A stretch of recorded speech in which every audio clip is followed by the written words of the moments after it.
اعوذ باللہ من الشیطان الرجیم بسم اللہ الرحمن الرحیم فاعتبروا یا اولی الابصار صدق اللہ العظیم۔ محترم ناظرین و ناظرات، انسان جب اللہ کو بھول کر بدمستی کرنے لگتا ہے، مدہوشی کرنے لگتا ہے اور خود کو خدا بنا لیتا ہے تو اللہ تبارک و تعالیٰ سبق سکھانے کے لیے بہت سارے حالات اس پر لے آتے ہیں۔ پچھلے زمانوں کے بارے میں فرمایا وَلَقَدْ أَخَذْنَاهُمْ بِالْبَأْسَاءِ وَالضَّرَّاءِ کہ ہم نے ان کو تکلیفوں میں، مصیبتوں میں، بیماریوں میں پکڑ لیا تھا۔ فرعونوں کو پکڑ لیا، لوطیوں کو پکڑ لیا، شعیب علیہ السلام کی قوم کو پکڑ لیا۔ اسی طریقے سے انسان جب ہمارے اس زمانے کے اندر خود کو خدا بنا لیا اور پیسوں کو خدا بنا لیا، اللہ کو پورے طریقے سے بھول گیا اور اپنے علم کو، اپنی ڈگری کو، اپنے نالج کو، اپنے تعلقات کو، اپنی زمین و جائیداد کو بہترین مضبوط سہارا اور اپنے خاندان کو مضبوط سپورٹ سمجھنے لگا، تو اللہ تبارک و تعالیٰ نے کرونا کی شکل میں ایک ایسی وبا بھیج دی جس نے انسان کو انسانیت سکھا دیا۔ انسان یہ سمجھتا تھا کہ میں سب کچھ کروں گا، میری مال دولت سب کچھ مجھے بچائے گی، میرا خاندان مجھے بچائے گا، لیکن اللہ تبارک و تعالیٰ نے اس کو سکھا دیا کہ تیرا خاندان نہ تیرے کام آئے گا، نہ تیری ڈگریاں تجھے کام آئیں گی، نہ کسی کی سفارش کام آئے گی۔ قرآن کے اندر جگہ جگہ اللہ تبارک و تعالیٰ نے آخرت کے منظر پیش فرمائے، اور آیت الکرسی سے پہلی کی آیت میں فرمایا یا ایھا الذین آمنوا انفقوا مما رزقناکم من قبل ان یأتی یوم لا بیع فیہ ولا خلۃ ولا شفاعہ۔ اے ایمان والو، اس دن آنے سے پہلے اللہ کے راستے میں خرچ کرو جس دن کوئی کاروبار نہیں ہوگا، کوئی خرید و فروخت نہیں ہوگا، کوئی دوستی کام نہیں آئے گی، اور نہ کسی کا کوئی ریکمنڈ، اور نہ کسی کی سفارش کام آئے گی۔ لیکن انسان اس کو صحیح طور پر نہیں سمجھ سکا کہ جب میرا ریکمنڈیشن کرنے کے بہت سارے لوگ ان کو طلب کروں گا تو لوگ آئیں گے۔ انسان یہ سمجھتا تھا کہ میرے پیسے کی وجہ سے دنیا میرے پیچھے چلے گی یا میری دوستی میرے کام آئے گی۔ تو ناظرین و ناظرات، ہم نے اپنی آنکھوں سے دیکھا، کئی بڑے بڑے لوگوں کو ہسپتال کے سامنے تڑپتے ہوئے دیکھا۔ بڑے بڑے ایم پی صاحبوں نے فون کیا کہ فلاں کو اپنی ہسپتال کے اندر جگہ دے دی جائے، ایک بیڈ دے دی جائے، لیکن ہسپتال کے عملے نے معافی طلب کر لینا پڑا کہ ہمارے پاس کوئی خالی نہیں ہے، کسی کی سفارش کام نہیں ہے۔ کسی نے یہ کہہ دیا کہ میں ایڈوانس 15 لاکھ جمع کر لوں گا، 20 لاکھ جمع کروں گا، تب بھی ان کو ہسپتال میں جگہ نہ مل سکی، نہ کسی بڑے بڑے ڈاکٹروں کا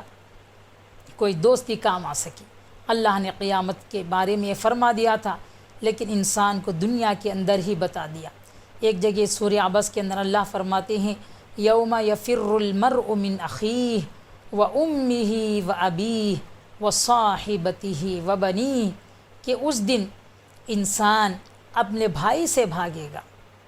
وامہ وابیہ اپنے ماں باپ سے بھاگے گا، وصاحبتہ وبنیہ اپنی بیوی سے بھاگے گا، اپنی اولاد سے بھاگے گا۔ لکل امرئ منہم یومئذ شأن یغنیہ، اس دن ہر آدمی کو اپنی اپنی پریشانی ہوگی جو دوسرے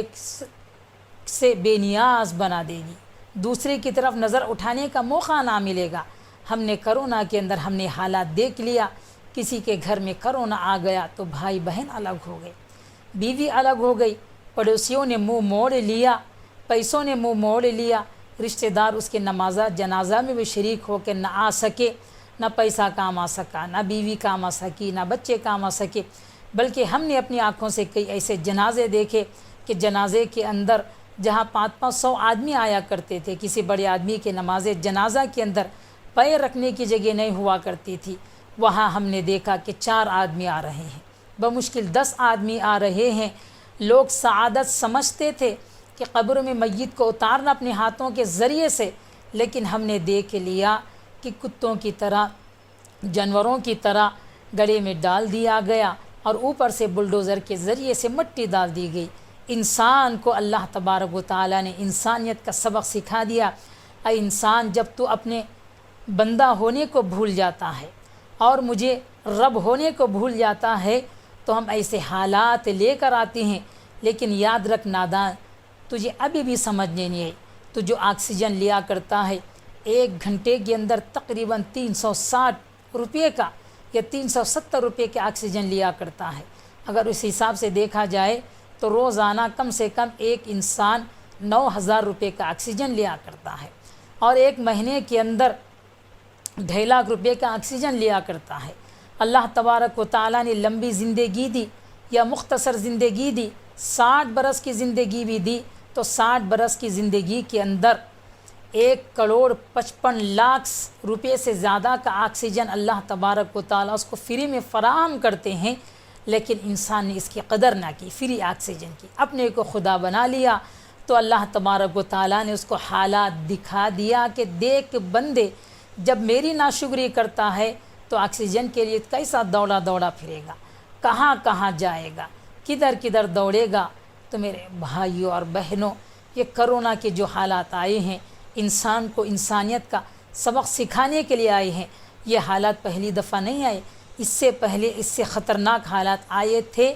اور انسان ایسی بدعملی کرتا رہے گا، برا عمل کرتا رہے گا، اس کے بعد بھی ایسے ہی برے حالات آنے والے ہیں۔ انقلابات جہاں واعظ رب ہیں، دیکھو ہر تغیر سے صدا آتی ہے ففہم ففہم۔ زمانہ جب چینج ہوتا ہے، حالات بدلتے ہیں، ایسے ایسے حالات ویسے ویسے ہو جاتے ہیں، ویسے ویسے حالات ایسے ایسے ہو جاتے ہیں۔ تو ایک سمجھدار انسان اس سے سبق حاصل کرتے ہیں، ٹائم پاس نہیں کرتا ہے، خبریں نہیں دیکھتا ہے، بلکہ اپنے آپ کو سنوار لیتا ہے کہ اگر میں بھی اللہ کا ناشکری کروں گا تو مجھ پر بھی حالات پیش آ سکتی ہے۔ تو بہرحال دنیا کے اندر چاہے اچھی حالت آئے چاہے بری حالت آئے، بندے کی حالت بدل لینا چاہیے۔ بری حالت میں صبر کا مادہ اس کے اندر پیدا ہو کر گناہوں سے توبہ کرنا چاہیے۔ اچھی حالت آئی ہیں تو پہلے سے زیادہ شکر گزار اس کو بننا چاہیے۔ یہ سوچنا چاہیے کہ اللہ تبارک و تعالیٰ نے اس کے جسم کے اندر کروڑوں کی مشین فٹ کر دیا ہے، 2 آنکھ دیے ہیں، 2 کان دیے ہیں، دھڑکنے والا دل دیا ہے، 2 کڈنی دیے ہیں، ہاتھ پاؤں دیے ہیں، اس کے اندر کئی جوڑ بنائے ہیں اللہ تبارک و تعالیٰ نے۔ اگر اس میں کسی ایک جوڑ کے اندر بھی خرابی آ جائے، ایک کڈنی کی بھی خرابی آ جائے، تو بڑے سے بڑا ڈاکٹر مل کر بھی اصلی کڈنی کا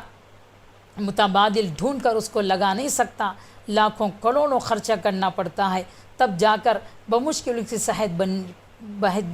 بن جاتی ہے۔ تو میرے بھائیوں بہنوں، یہ ہمارے لیے بڑا کرونا نے بہت بڑا سبق دیا ہے، اس لیے ہم آپ کو سنبھلنا چاہیے۔ اگر ہم نہیں سنبھلیں گے اور اللہ کے سامنے توبہ نہیں کریں گے، اللہ کے حقوق ادا نہیں کریں گے، بندوں کے حقوق ادا نہیں کریں گے، تو یاد رکھیے یہ حالات کچھ نہیں ہیں، اس سے بدترین اور اس سے برے حالات ہمارے اوپر آ سکتے ہیں۔ اللہ ہم سب کو سبق حاصل کرنے کی توفیق نصیب فرمائے۔ وآخر دعوانا ان الحمد للہ رب العالمین۔